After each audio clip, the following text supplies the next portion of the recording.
ప్రకటన గ్రంథాన్ని గురించి మనం ధ్యానిస్తున్నాం. మనమందరం కూడా ఈ గ్రంథంలో కొన్ని మాటలు, విశేషమైన మాటలు విందాం. ఈ రోజున ప్రకటన గ్రంథం 1వ అధ్యాయం 4వ వచనం చదువుకుంటా. చదవండి ఒకసారి. యోహాను ఆసియాలో ఉన్న 7 సంఘములకు శుభమని చెప్పి రాయినది వర్తమాన భూత భవిష్యత్ కాలములలో ఉన్నవాని నుండి ఆయన సింహాసనం ఎదుటనున్న 7 ఆత్మల నుండి నమ్మకమైన సాక్షియు 7 ఆత్మల నుండి ఆయన సింహాసనం ఎదుటనున్నటువంటి 7 ఆత్మల ద్వారా దేవుడు మాట్లాడుతూ ఉన్నాడు. సో ఈరోజు మనము 7 ఆత్మలలో ఒకటైనటువంటి మరి ఒక ఆత్మల గురించి మనం నేర్చుకోబోతున్నాం. పరిశుద్ధాత్మ ఒక్కటి కానీ 7 రకాలుగా పనిచేస్తున్నది.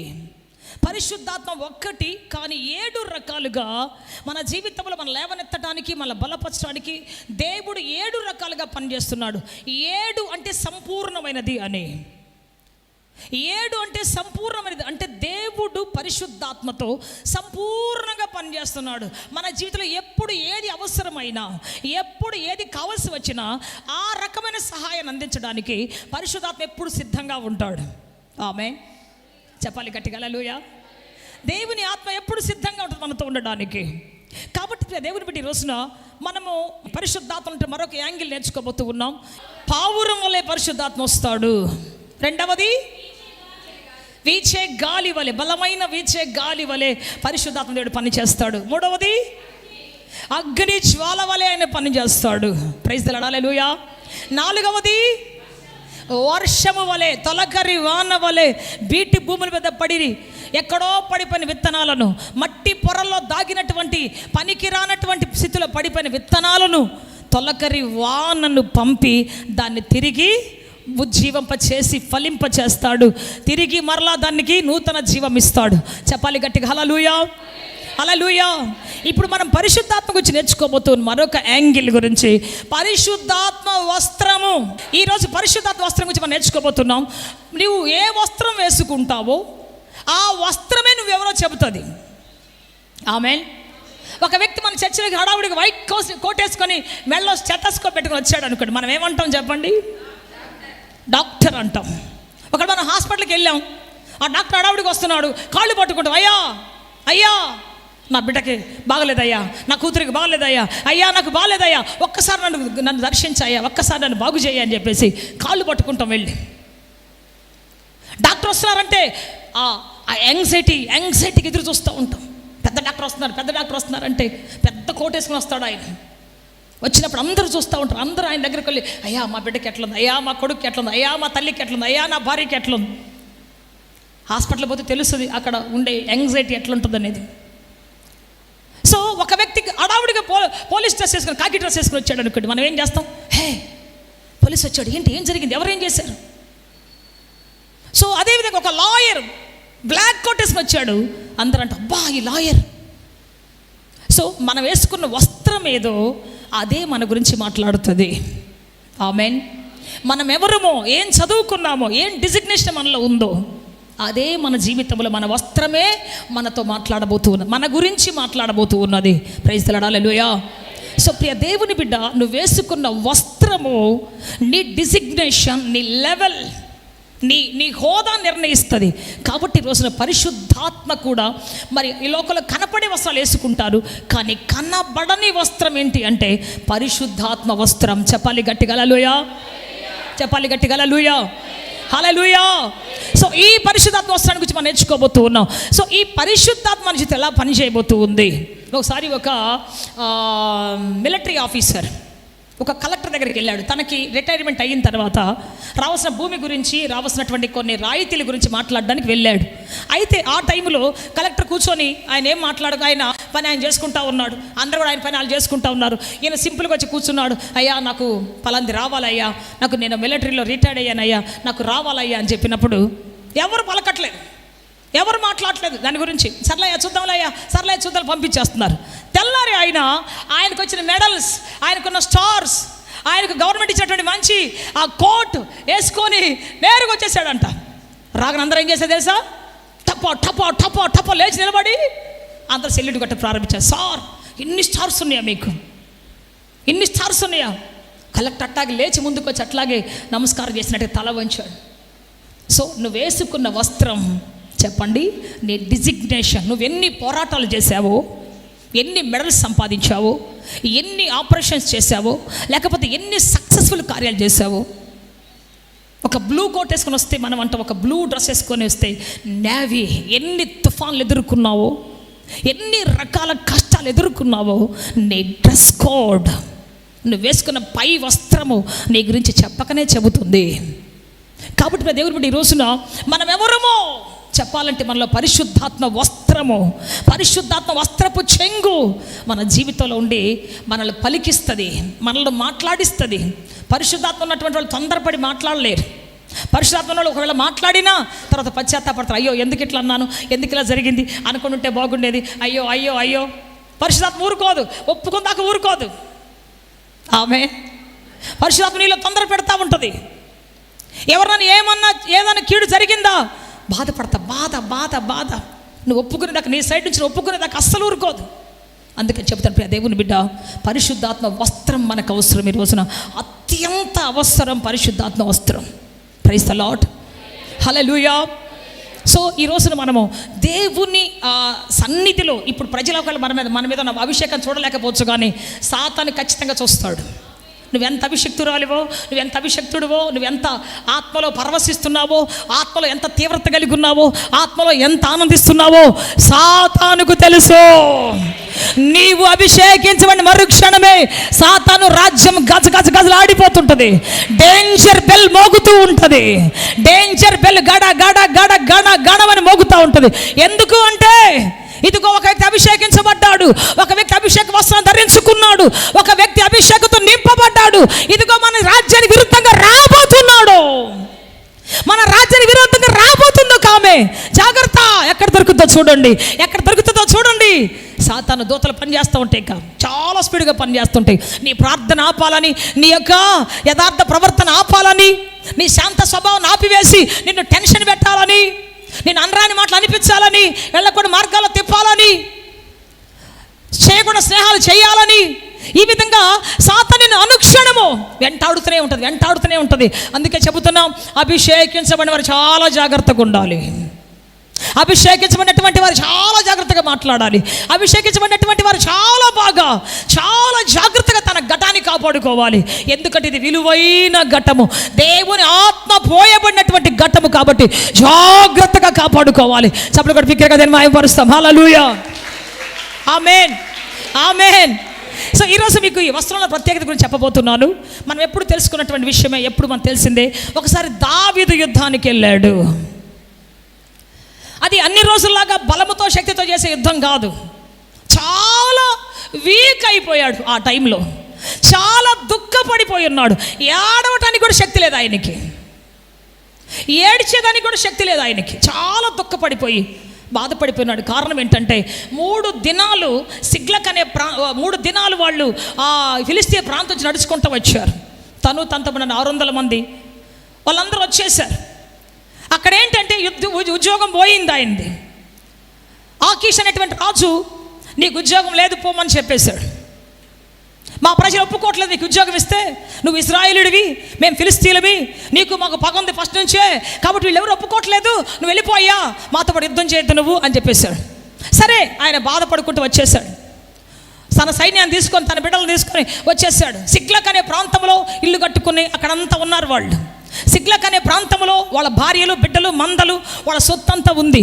అయితే ఆ సిగ్లక్ ప్రాంతం మీదకి అమాలేకీలు అనేటువంటి వాళ్ళు వచ్చి దాడి చేసి ఆ ప్రాంతంలో ఆయనకున్న భార్యలు, బిడ్డలను, వాళ్ళ సైనికుల భార్యల బిడ్డలను, వాళ్ళ స్నేహితుల భార్యల బిడ్డలు తీసుకొని వెళ్ళిపోయారు. మందలు, సొత్తు తీసుకొని వెళ్ళిపోయి మిగతా వాటిని కాల్చేసి వెళ్ళిపోయారు. ఒక పక్క ఉద్యోగం పోయింది, ఒక పక్క చాలా నీరసంగా నడుచుకుంటూ వచ్చాడు. 3 రాత్రింబగలు నడిచారు. ఇంటికి వచ్చి చూస్తే అగ్ని మండుతూ ఉంది. చెప్పండి పరిస్థితి ఎట్లా ఉంటుంది? ఇంకా చాలా దుఃఖపడిపోయాడు, యాతన పడిపోయాడు, రోదన పడిపోయాడు, కన్నీటైపోయింది ఆయన జీవితం. చదవండి 1 సమూయేలు గ్రంథం 30వ అధ్యాయంలో, 1 శామ్యూయల్ చాప్టర్ 30. దావీదు అతని జనులను 3వ దినమందు సిగ్లగునకు వచ్చిరి. అంతలో అమలేకీయులు దండెత్తి దక్షిణ దేశము మీదన సిగ్లగు మీదను పడి కొట్టి దానిని తగులబెట్టి గనులేమి అల్పులేమి 4వ వచనములో ఇక ఏడ్చుటకు శక్తి లేకపోవున్నంతగా బిగ్గరగా ఏడ్చిరి. తర్వాత ఇశ్రాయేలీయులైన చాలు ఏడవటానికి కూడా శక్తి లేదంటే ఇంకా, అంటే అంత సోలిపోయారు వాళ్ళు, అంత దీనస్థితికి వచ్చేసారు, చాలా భయంకర స్థితికి వచ్చేసారు.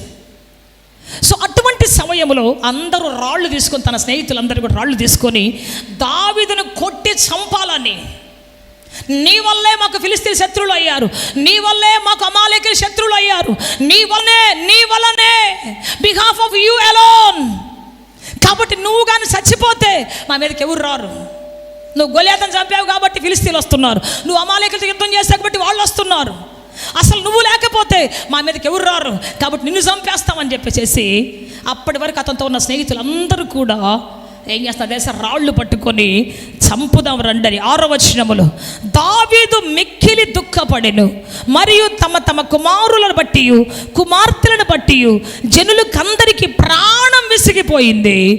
రాళ్ళు పట్టుకొని రువ్వి చంపుదాం రండని వారు చెప్పుకుంటూ ఉన్నారంట. దావీదుని చంపాలని రాళ్ళు పట్టుకొని రువ్వి చంపుదాం రండని అనుకుంటా ఉన్నారు. అట్లాంటి సమయంలో ఇంకొకరైతే గుండె పగిలిపోయి చచ్చిపోతారు. ఇంకెందుకు నాకు ఈ జీవితం, ఇంకెందుకులే, ఎటూ నెమ్మది లేదు నా జీవితంలో, ఎటూ నెమ్మది, నన్ను ఎవరు అర్థం చేసుకోవట్లేదు, నా జీవితం ఇంతే, నా బ్రతికింతే అని చాలా సోలిపోతారు. కానీ దావీదు ఏం చేశాడు తెలుసా, జాగ్రత్తగా చదువుదాం, నెక్స్ట్ వచనం చదువుదాం. పిమ్మట దావీదు తన దేవుడైన యెహోవాను బట్టి ధైర్యము తెచ్చుకొనెను. పిమ్మట దావీదు ఏఫోదును తెమ్మని యాజకుడగు అహీమెలెకు కుమారుడైన అబ్యాతారుతో చెప్పగా ఏఫోదును దావీదు వద్దకు తీసుకొని వచ్చాను. ఈ రోజున దేవుని అడుగుతున్నాడు ఏమని, నేను ఈ దండును తరిమిన ఎడల దానిని కలుసుకొందునా అని యెహోవా యొద్ద దావీదు విచారణ చేయగా, యెహోవా తరుము, నిశ్చయముగా నీవు వారిని కలుసుకుంటావు. చప్పలు కూడా బిగ్గరగా దాన్ని మాయంపరుస్తావు, చప్పలు కొడదాం గట్టిగా, హల్లెలూయా హల్లెలూయా. సో ఏడ్చుటకు శక్తి లేక ప్రాణము విసిగిపోయి వేసారిపోయి అందరూ కూడా సోలిపోయి ఉన్నప్పుడు దావీదు ధైర్యము తెచ్చుకొని ఎక్కడికి వచ్చాడంట, దేవుని సన్నిధికి వచ్చాడు. అబ్యాతారు అనే సేవకుడు పిలిచి ఏఫోదు తెమ్మన్నాడు. చెప్పాలి గట్టిగా హల్లెలూయా. కొంతమంది ఏమంటారు, విషం తీసుకురా తాగి చచ్చిపోతా. భార్య చెప్తుంది, అప్పులు అయిపోయి అంతా అయిపోయి ఏమి లేకపోతే అంటది, అయ్యో విషం తీసుకురా వచ్చేటప్పుడు తాగి చచ్చిపోదాం, మన పిల్లలు చచ్చిపోదాం.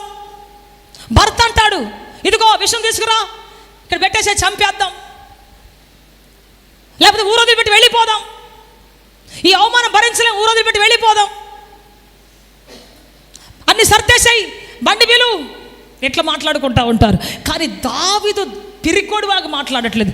పిరికోళ్ళు చావు కోసం ఎదురు చూస్తారు, పిరికి వాళ్ళు పారిపోవడానికి చూస్తుంటారు, పిరికి వాళ్ళు చెప్పండి సమస్య వచ్చినప్పుడు దాగుకోవడం చూస్తుంటారు, పిరికి వాళ్ళు శత్రువు వస్తే పారిపోవడం చూస్తుంటారు. కానీ ధైర్యవంతులు ఏం చేస్తారంటే దేవుని యొద్ద విచారణ చేస్తారు. చెప్పలు కూడా బిగ్గరగా దాన్ని మాయంపరుస్తాం. హల్లెలూయా హల్లెలూయా హల్లెలూయా. దావీదు ధైర్యం తెచ్చుకున్నాడు. నీకు ధైర్యం ఉంటే దేవుడి దగ్గరికి వస్తావు, ధైర్యం ఉంటే దేవుని కాళ్ళు పట్టుకుంటావు, ధైర్యం ఉంటే దేవుని సంధికి వస్తావు. అందుకే ఈరోజు దేవుడు అంటున్నాడు, పిరికి ఆత్మను మీకు ఇవ్వలేదు, నేను ధైర్యం గల దత్తపుత్రాత్మను మీకు ఇచ్చానని చెబుతున్నాడు దేవుడు. చప్పట్లు కొట్టి గట్టిగా, అంతే నా చేతులు ఉన్నాయా ఇంటి దగ్గర పెట్టొచ్చారు. హల్లెలూయా హల్లెలూయా. ధైర్యం గల దత్తపుత్రాత్మ అరణ్యమైన ఎడారి అయినా నిస్సారమైన పరిస్థితులు చీకట్లు చుట్టుముట్టినా చిమ్మ చీకటి అయినా ఏది అయినా నీకు ధైర్యం ఉన్నప్పుడు చెప్పండి దేవుడు నీకు సమీపంగా ఉన్నాడు. చెప్పాలి గట్టిగా హల్లెలూయా. సో ఇతడు ధైర్యముతో చచ్చిపోవాలని చూడకుండా, లోకములో ప్రజల్లాగా తన బ్రతుకు నాశనం చేయాలనుకోకుండా, ఎవరి సమస్య కారణం వాళ్ళు చంపేయాలనుకోకుండా, మిగతా వాళ్ళు ఏం చేస్తున్నారు, నా సమస్య కారణం వాళ్లే కాబట్టి వాడిని వేసేస్తా, ఇంత కష్టానికి కారణం వాడే కాబట్టి వాడిని తీసేస్తా, ఆ ఎమ్మెని ఏం చేస్తానో చూడు, వాడిని ఏం చేస్తానో చూడు అంటాం కదా మనమైతే లోకంలో. ఇన్ని సమస్యలు కారణం ఎవరో తెలుసా? పలానోడు. నేను జైల్లో వాక్యం చెప్తున్న కాలంలో ఒక ఆమె ఎప్పుడు పళ్ళు పడపడ గొరుక్కుంటూ చెయ్యట్టు అంటుండేది. నేను పోయి ప్రార్థనకు రామ్మంటే నేను రాను నో అనేది. ఆమె ఎవరో కాదు, మాజీ నక్సలైట్ ఒక ఆమె. పళ్ళు పటపడ గొరుక్కుంటూ ఎట్టిట్టు అంటుండేది, చెయ్యి రామ్మ ప్రార్థన చేసుకుందంటే రాను అనేది. సరే మేమందరం ప్రార్థన చేసుకుంటూ ఉండేవాళ్ళం. ఏంటి అంటే నా బ్రతుకు ఎట్లా అవటానికి కారణం పలానా వాడు. వాడిని వేసేదాకా నేను ఉండను, వాడిని వేసేదాకా తలకాయ తీసేదాకా నేను నెమ్మదిగా ఉండను అని చెప్పేసి పళ్ళు పట్ట పట్ట పర్ర పర్ర కొరుకుతావు. నేను చెప్పాను, నువ్వెందుకమ్మ తీయటం? ఆయన దినం వచ్చినప్పుడు ఆయనే దేవుడే తీసేస్తాడు, నువ్వేం తీయాల్సిన అవసరం లేదు, మనం ఎవరిని తీయాల్సిన అవసరం లేదు. ఒక్కొక్కరు వాళ్ళ దినములు వచ్చినప్పుడు, వాళ్ళ ఆయుష్ ముగింపు వచ్చినప్పుడు వాళ్ళే పోతారు. పోతారా ఉంటారా చెప్పండి? నువ్వెవరిని తీయాల్సిన అవసరం లేదు, ఎవరిని నరకాల్సిన అవసరం లేదు. దేవుడు ఆల్రెడీ వాళ్ళ అంతిమ దినం పెట్టేస్తున్నాడు. ఆ దినం వచ్చినప్పుడు ఆయనే వెళ్ళిపోతాడు, నువ్వేం చేయాల్సిన అవసరం లేదు. ఆమేన్, హల్లెలూయా. 4 రోజులు దేవుడు పెట్టే దినం వెళ్ళిపోతాడు. నువ్వేమి ఎవరినో కక్ష పెట్టుకొని కార్పణ్యం పెట్టుకొని నీ బతుకును అగ్నిగుణం చేసుకోవద్దు, నీ బతుకును నాశనం చేసుకోవద్దు, నువ్వు పటపడ పళ్ళు కొరిపి అంతకుడు కావద్దు. దావీదుతో ఉన్నటువంటి వాళ్ళందరూ మా సమస్య కారణం నువ్వే, నిన్ను చంపేస్తామంటున్నారు.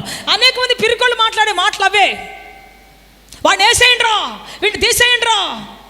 కానీ దావీదు ధైర్యం తెచ్చుకొని సమస్యకు కారణమైనటువంటి వాళ్ళ దగ్గర పోకుండా సమస్య నుంచి విజయం ఇచ్చే దేవుడి దగ్గరికి వెళ్ళాడు. చప్పలు కూడా బిగ్గరగా దాన్ని మాయపరుస్తాం.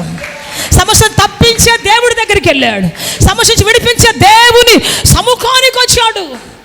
వచ్చి ఇప్పుడు అద్భుతమైన మాట చెప్పాలనుకుంటున్నాను. అద్భుతమైన మాట ఏంటంటే ఏఫోదును తెమ్మన్నాడు. ఆమేన్. ఏఫోదు అంటే ఏంటంటే యాజకులు వేసుకునే నిలువుటంగి. ఆమేన్. రంగుల అంగి, 12 రకాల రాళ్ళు ఇక్కడ కట్టేసి ఉంటారు వాళ్ళు. 12 గోత్రముల ఇజ్రాయిలుల భారాన్ని మోయటానికి, వాళ్ళ కోసం ప్రార్థన చేయడానికి 12 రకాల రాళ్లతో కూడినటువంటి ఒక ఆభరణాన్ని కడతారు ఇక్కడ వాళ్ళు. నిలువుటంగి వేసుకొని వాళ్ళు వెళ్తారు దేవుని ఆలయంలోకి. నీకులాగా నాకులాగా మామూలుగా రారు వాళ్ళు. ఎట్లా అంటే అట్లా రాకూడదు. దేవుడు చెప్పిన వస్త్రం వేసుకోవాలి, దేవుడు చెప్పిన పద్ధతిలో కట్టుకోవాలి. దానికి కింద దానిమ్మకాయలు ఉంటాయి. ఒక దానిమ్మకాయ ఒక గంట, ఒక దానిమ్మకాయ ఒక గంట. దాని అర్థం ఏంటి తెలుసా? ఒక ఆత్మఫలము, ఒకటేమో సాక్ష్యము. మనం గంట కొట్టినప్పుడు సాక్ష్యం మోగుతూ ఉంటుంది. నువ్వు ఎన్ని ఆత్మఫలాలు కలిగి ఉంటావో అన్నిసార్లు సాక్ష్యం మలుగుతూ ఉంటుంది నీ చుట్టూ. ఆయన నడుస్తూ ఉంటే గంటలు మోగుతుంటాయి. సాక్ష్య జీవితం నీలోంచి వచ్చేటువంటి ఆ శబ్దం. Praise the Lord. హల్లెలూయా చెప్పాలి గట్టిగా, హల్లెలూయా హల్లెలూయా. సో ఈ యొక్క ప్రత్యేకమైన డ్రెస్ వేసుకొని వెళ్తారు. అయితే ఇప్పుడు వెళ్ళి అతి పరిశుద్ధ స్థలంలోనికి వెళ్ళి ప్రార్థన చేస్తారు వాళ్ళు. అనేకుల పాపాల కోసం, శాపాల కోసం, విడుదల కోసం, విమోచన కోసం ప్రార్థన చేస్తుంటారు. అయితే దావీదు ఏం చేశాడంటే నా కొరకు ఆ వస్త్రాన్ని తీసుకొని రమ్మన్నాడు. హల్లెలూయా. తెచ్చి అది వేసుకొని ప్రార్థన చేస్తున్నాడు. యెహోవా సన్నిధిలో విచారణ చేస్తున్నాడు. చెప్పాలి గట్టిగా, హల్లెలూయా. చేసి అన్నాడు, ప్రభువా ఈ దండుని ఇప్పుడు తరిమితే నేను పట్టుకోగలనా? ఓటమిని అంగీకరించిన అతని చరిత్రలోనే లేదు. ఇక నాకు శక్తి అయిపోయింది, బంధువులంతా వ్యతిరేకం అయిపోయారు, అందరూ పోయారు, ఇక నాకు ఎందుకులే అనుకోలేదు. తరిమితే పట్టుకోగలనా? Can I catch? పట్టుకోగలనా అంటే పట్టుకుంటావు పోరా అన్నాడు దేవుడు. దావీదు నువ్వు పట్టుకుంటావు, గో అన్నాడు. Praise the Lord. హల్లెలూయా. అప్పటి వరకు అతడు అసమర్థుడుగా, అంటే అందరి దృష్టిలో ఇక చేతకాని వ్యక్తిగా మారిపోయాడు. అప్పటి వరకు కన్నీటిమయమైపోయాడు, అప్పటి వరకు దుఃఖమయమైపోయాడు, అప్పటి వరకు చాలా వ్యాసారిపోయిన పరిస్థితుల మధ్యలో ఉన్నాడు. కానీ ఎప్పుడైతే ఏఫోదు వేసుకున్నాడో ఆకాశము తెరవబడింది. చెప్పాలి గట్టిగా, హల్లెలూయా. ఆకాశము తెరవబడింది. దేవుని స్వరము ప్రతిధ్వనిస్తూ ఉన్నది. ధైర్యపు స్వరము, విజయపు స్వరము, విడుదల స్వరము, దావీదును గెలిపించే స్వరము. నువ్వు వాళ్ళ దగ్గరికి వెళ్తావు. సమస్య వచ్చినప్పుడు, కష్టం వచ్చినప్పుడు అక్కడిక్కడ పరిగెత్తుతావు. ఎవరు స్వరం విందాం? లాయర్ స్వరం విందామా? జడ్జి స్వరం విందామా? వాళ్ళ స్వరం విందామా? వీళ్ళ స్వరం విందామా? మేము ఒకసారి ఒక లాయర్ దగ్గరికి వెళ్ళాం. అయ్యా మరి కొంచెం ఒక విడాకులు కేసు ఉందయ్యా, విడాకులు కూడా కాదు భార్యాభర్తల కేసు ఉందయ్యా, ఏం చేయాలి అంటే వెంటనే అన్నాడు, కేసయ్యి మీ ఆయన మీద అన్నాడు. కేసయ్యి అన్నాడు. ఏం కేసు? మెయింటెనెన్స్ కేసయ్యి అన్నాడు. నీకు నెల నెల డబ్బులు వస్తాయి, కేసయ్యి అన్నాడు. నేను అనుకుని ఇదేంట్రా నాయన, భార్యాభర్తలు కలపాలి కానీ, వాళ్ళకొక మాట వీళ్ళకొక మాట చెప్పి కలపాలి కానీ, ఇదేంట్రా నాయన కేసయ్యమంటున్నాడు అని చెప్పేసి నాకు బాధ వేసింది. మరి దేవుడు ఏం చెప్తాడు తెలుసా? దేవుడు ఏం చెప్తాడు? సరైన ప్రత్యుత్తరం చెప్తాడు. దేవుడు ఏం చెప్తాడంటే మంచి మాట చెప్తాడు. కలిసి ఉండటానికి కావాల్సినటువంటి, బ్రతకటానికి అన్ని వివాహ నిబంధన కొనసాగించడానికి కావాల్సినటువంటి అన్ని ఏర్పాట్లు ఆయన చేస్తాడు. చప్పలు కూడా పిక్కరగా దాన్ని మాయంపరుస్తాం. హల్లెలూయా, హల్లెలూయా. ప్రార్థన వస్త్రం వేసుకొని వచ్చినప్పుడు, ప్రార్థన పై బట్ట వేసుకొని వచ్చినప్పుడు ఆయన తన సముఖంలో నీతో మాట్లాడబోతూ ఉన్నాడు. అభిషేక వస్త్రాన్ని వేసుకొని వచ్చినప్పుడు ఆయన ధైర్యపు మాట నీకు ఇవ్వబోతున్నాడు, విజయపు కేక నీకు ఇవ్వబోతున్నాడు, ధైర్యంతో కూడినటువంటి గొప్ప సందేశము దేవుడు నీకు అనుగ్రహించబోతూ ఉన్నాడు. హల్లెలూయా. కష్టం వస్తే ఎక్కడికి వెళ్తావు? శ్రమ వస్తే ఎక్కడికి వెళ్తావు? మా తమ్ముడు కూతురికి బాగలేకపోతే వాళ్ళ అమ్మ ఫోన్ తీసుకొని, వాళ్ళ నాయన ఫోన్ తీసుకొని ఎక్కడెక్కడ ఫోన్లో ఏ డాక్టర్ బాగా చేస్తాడు, ఎక్కడ ఎక్స్పీరియన్స్ ఉన్న ఆయన ఉన్నాడు. ఒక ఆయన 20 ఏళ్ళ ఎక్స్పీరియన్స్, ఒక ఆయన 30 ఏళ్ళ ఎక్స్పీరియన్స్. బ్రెయిన్లో క్లాట్ ఉండి ఫిట్స్ వస్తుంటే ఆయన ఆ డాక్టర్, ఈ డాక్టర్, ఈ స్పెషలిస్ట్, ఆ స్పెషలిస్టు, ఈ లోన్ పెడదాం, ఆ లోన్ పెడదాం, అటు పోదాం, ఇటు పోదాం. కానీ నాకు వార్త తెలియగానే నేను అమ్మ ఇద్దరం మోకరించి ప్రార్థన చేయటం మొదలుపెట్టాం. ప్రభువా, బ్రెయిన్ సృష్టించింది నువ్వు నాయన, నీకు తెలిసి ఎక్కడ ఏముందో ప్రభువా మీరు సహాయం చేసి నడిపించాడు ఆయన. హల్లెలూయా, హల్లెలూయా, హల్లెలూయా. దేవుడు అద్భుతంగా స్వస్థపరిచాడు. సంతోషం ఇప్పుడు ఆడుకుంటూ చదువుకుంటూ ఉంది. దేవుడు అద్భుతంగా విడిపించాడు. హల్లెలూయా. నా యొద్దకు వచ్చు వారిని ఎంత మాత్రం త్రోసివేయను నేను, నా యొద్దకు వచ్చు వారిని ఎంత మాత్రం వీడు ఎప్పుడు కూడా ఆ సమస్యకు అప్పగించను నేను అంటున్నాడు. అందుకే సమస్య రాగానే నువ్వు పరిగెత్తాల్సిన మొట్టమొదటి ప్రదేశం ఏంటి అంటే నీ అభిషేక వస్త్రాన్ని ధరించుకొని దేవుని యొద్దకు వచ్చినప్పుడు ఆయనే వాటిని క్లారిఫై చేయబోతూ ఉన్నాడు. ఆ వస్త్రం వేసుకున్నాడంతే, మోకరించాడంతే. అంత పెద్ద దుఃఖములో, అంత పెద్ద నష్టములో, అంత పెద్ద విసుగులో, ప్రాణం విసిగిపోయే పరిస్థితుల మధ్యలో వస్త్రం వేసుకున్నాడు. ఇమ్మీడియట్గా ప్రార్థన చేయటం మొదలు పెట్టినప్పుడు దేవుని పదా అందరూ అన్నారు, నువ్వు శక్తి లేదు, నీకు బలం లేదు, నీకు సైన్యం లేదు, నీకు ఆయుధాలు లేవు. వాళ్ళు చూసి చాలా పెద్ద ఆయుధాలు కలిగిన వాళ్ళు, వాళ్ళు చూసి చాలా పెద్ద సైన్యం, వడిగా పరిగెత్తగలిగినటువంటి వాళ్ళు, కాబట్టి వాళ్ళు పట్టుకోలేవు, చేత కాదు. దావీదు వాళ్ళందరూ అదే చెప్తున్నారు. ఇక వాళ్ళు మాకు దొరకరయ్యా, నిన్ను చంపితే కానీ మాకు కసిపోద్దయ్యా, వాళ్ళు మాకు దొరకరయ్యా, ఇక మా వల్ల కాదయ్యా, మేము భరించలేము అని హంతకులుగా మారిపోదాం అనుకుంటున్నారు దావీదును చంపేసి. కానీ దావీదు నేరుగా దేవుని దగ్గరికి వచ్చి ఏఫోదును ధరించుకొని, ఆ అభిషేక వస్త్రాన్ని ధరించుకొని, ప్రతిష్ఠిత వస్త్రాన్ని ధరించుకొని దేవుని యొద్ద మనవి చేయటం మొదలుపెట్టాడు. అప్పుడు దేవుడు సరైన మార్గాన్ని చూపించాడు. వెంటనే దావీదు ఏం చేశాడు తెలుసా? తరుముకుంటూ వెళ్ళిపోయాడు. చూద్దాం ఒకసారి మనం 30వ అధ్యాయము 18వ వచనం చదవండి ఒకసారి. ఈలాగున దావీదు అమాలేకీలు దోచుకొని పోయిన దానినంతటిని తిరిగి తెచ్చుకొనెను. చెప్పలు కూడా బిగ్గరగా దాన్ని మహిమపరుస్తాం.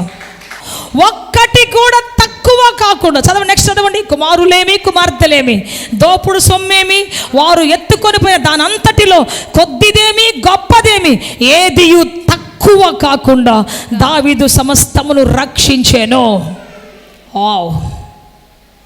దేవుడి దగ్గరికి వెళ్ళినప్పుడు, ఆ ప్రతిష్ఠిత వస్త్రం వేసుకొని దేవుడి దగ్గరికి వెళ్ళినప్పుడు, ప్రతిష్ఠిత వస్త్రం వేసుకొని దేవుని సన్నిధికి వెళ్ళి ప్రార్థన చేస్తున్నప్పుడు చెబుతున్నాను, ఒక్కటి కూడా శత్రువు దోచుకొని పోయినటువంటి ఏది కూడా ఒక్కటి తక్కువ కాకుండా అన్నీ తిరిగి తెచ్చుకున్నాడు.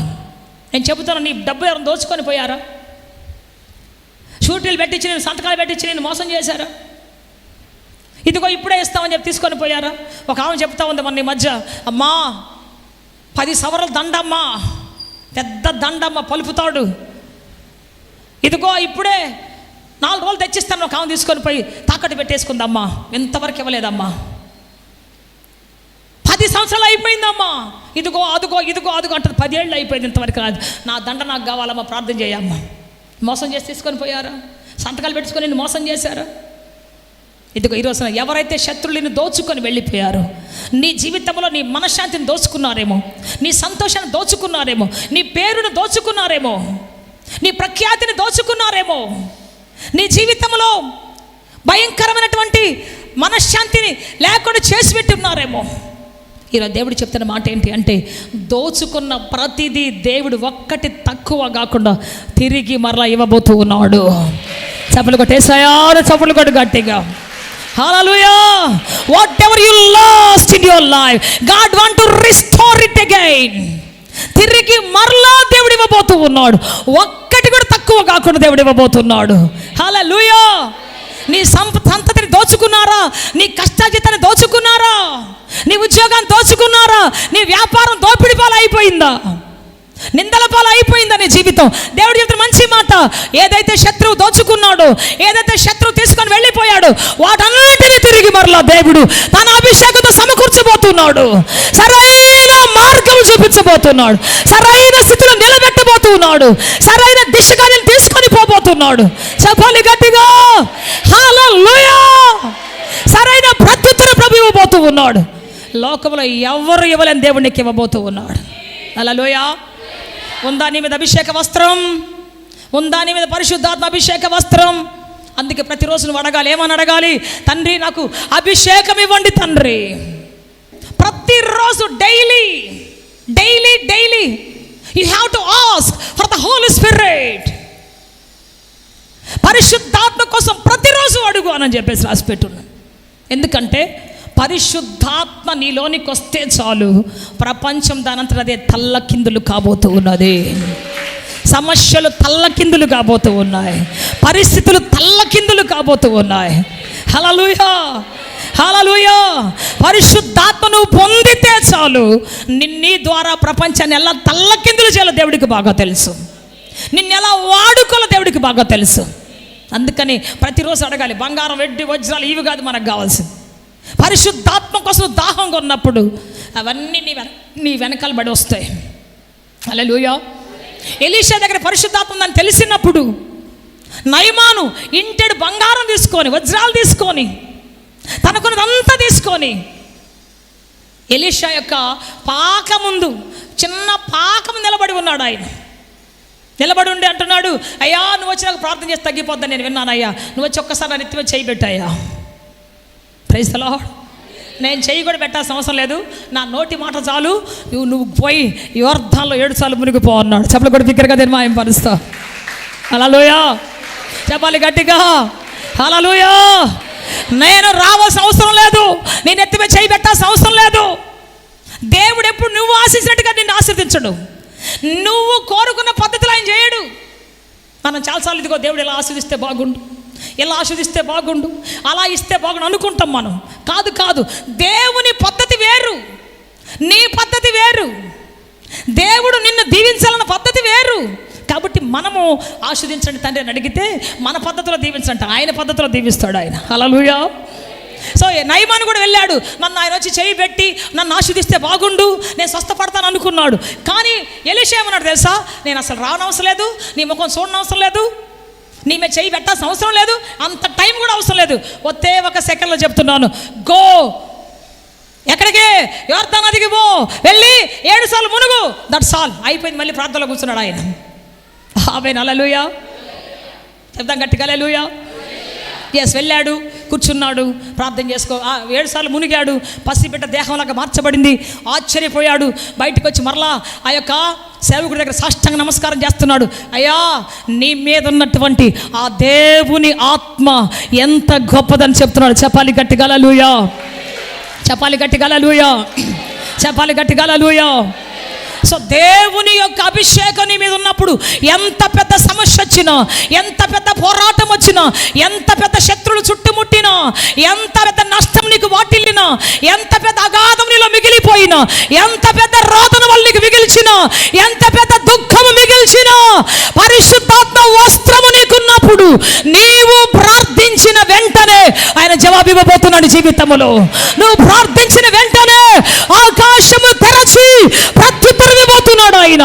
అద్భుతం చేయబోతున్నాడు ఆయన. రఖల లబరల అత్తర లబరల అందర లబర షాలా అర్రలబరగలబతునా. Holy Spirit God, Holy Spirit God, Holy Spirit God, Holy Spirit God, Holy Spirit God. Hallelujah. నాకు దయచేయండి తండ్రి, పరిశుద్ధాత్మతో నింపండి తండ్రి. ఆమేన్. నువ్వు చిన్న ప్రార్థన చేసిన పెద్ద కార్యం చేయబోతున్నాడు. అందుకే పరిశుద్ధాత్మలో మునిగిపోవాలి, పరిశుద్ధాత్మలో ఈదాలి, పరిశుద్ధాత్మలో నా ఆ కొలిమిలోకి రావాలి. అందుకే ప్రతిరోజు అడగాలి, నన్ను పరిశుద్ధాత్మతో నింపయ్యా, నింపయ్యా.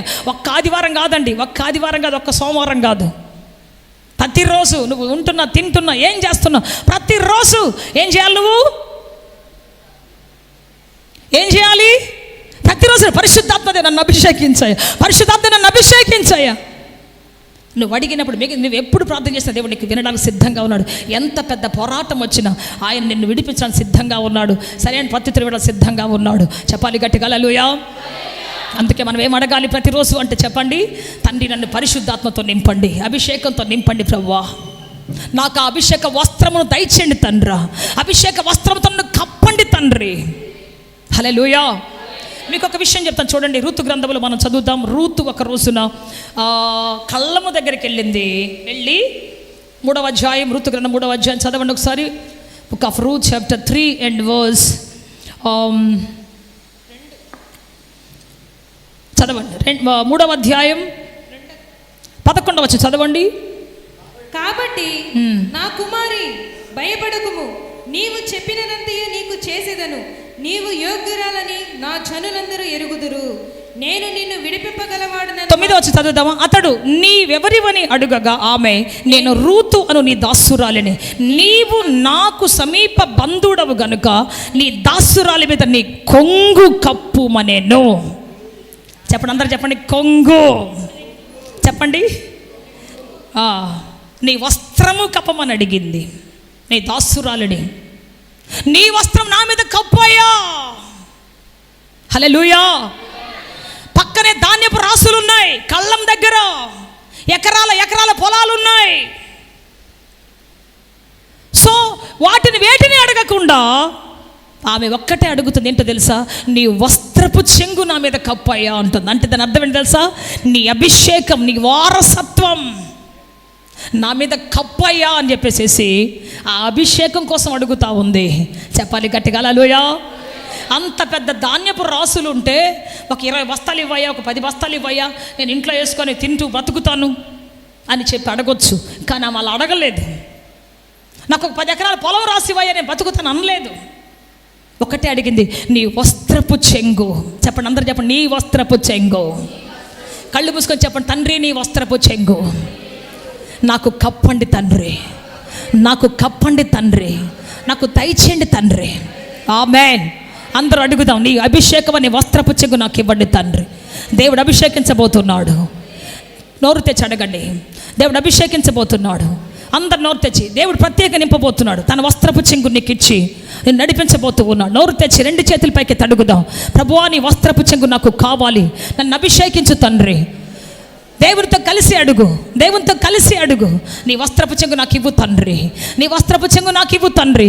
నాకు కప్పండి తండ్రి నీ పరిశుద్ధాత్మ వర్షాన్ని, నీ పరిశుద్ధాత్మ వస్త్రాన్ని నాకు కప్పండి తండ్రి, నీ పరిశుద్ధాత్మ వస్త్రాన్ని నాకు కప్పండి తండ్రి. Thank you Jesus. ఆ వస్త్రము కప్పిన తరువాత, ఆ వస్త్రం ఆమెకు కప్పాడు ఆయన. కప్పిన తర్వాత ఆమె ఇక మోయాబీరాలు కాదు. చెప్పాలి గట్టిగా హల్లెలూయా. మోయాబు అంటే పాపపు చరిత్ర గల స్త్రీ అని, చెడిపోయిన వంశపు స్త్రీ అని, అక్రమ సంతానం అని, దేవుని ఆలయంలో రావటానికి అర్హత లేని వాళ్ళని అర్థం. కానీ ఆ వస్త్రపు చెంగు ఎప్పుడైతే కప్పాడో అప్పుడు ఆమె అర్హురాలుగా మార్చబడింది. ఆమెను వివాహం చేసుకోవడానికి అర్హురాలుగా మార్చబడింది. విధవరాలు పెండ్లి కుమార్తెగా మార్చబడింది. చెప్పాలి గట్టిగా హల్లెలూయా, హల్లెలూయా.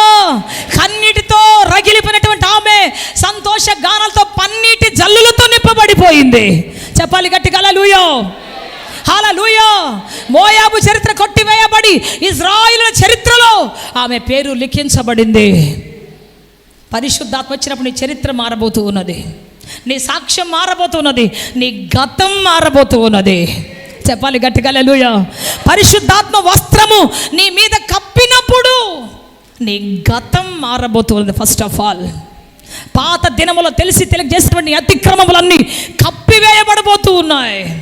పరిశుద్ధాత్మ నీ మీద కప్పబడినప్పుడు నీవు నీ చరిత్రను మార్చుకోబోతూ ఉన్నావు. ఇక అసాధ్యం అనుకున్న వాటిని దేవుడు సాధ్యం చేయబోతూ ఉన్నాడు.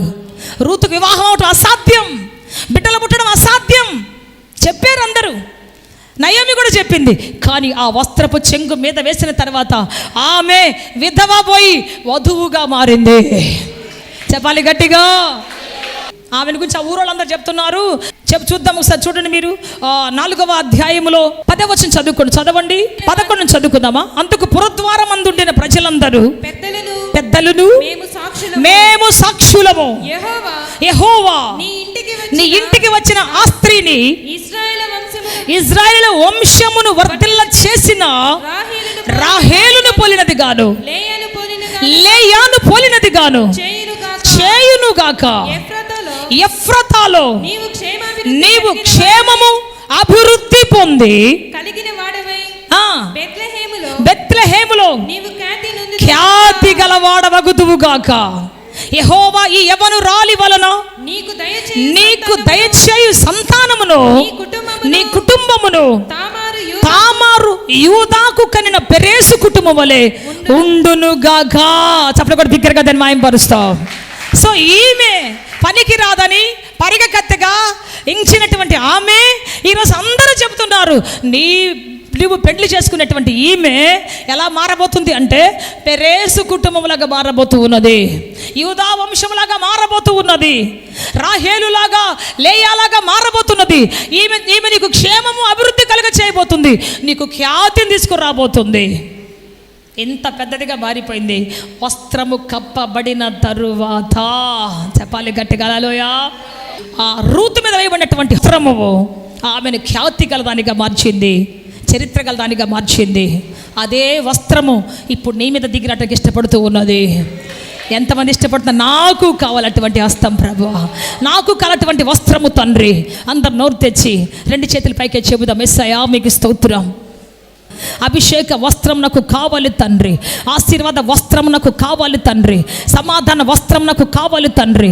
అందరు నోరు చెబుదాం. యేసయ్యా మీకు స్తోత్రం. విధవను వధువుగా చేసిన దేవుడవు తండ్రి, ఎండిపోయిన జీవితాన్ని తండ్రి పచ్చని తోరణాలతో చేసిన దేవుడవు తండ్రి, ఎండిపోయిన ఆశలను చిగురింపజేసిన దేవుడవు నీవు తండ్రి, బలహీనమైన బ్రతుకుని బలపరిచిన దేవుడవు నీవు తండ్రి, కృంగిపోయిన ఆమెను లేవనెత్తిన దేవుడవు నీవు తండ్రి. దేవా మీకు స్తుతి చెల్లిస్తున్నాము తండ్రి. అద్భుతం చేసి నడిపించండి తండ్రి, ఆశీర్వాదముతో నింపండి తండ్రి, జీవముతో నింపండి తండ్రి. ఎండిపోయినానయ్యా, నేను ఎండిపోయిన జీవితముగా, ఆశలన్నీ ఎండిపోయాయి తండ్రి.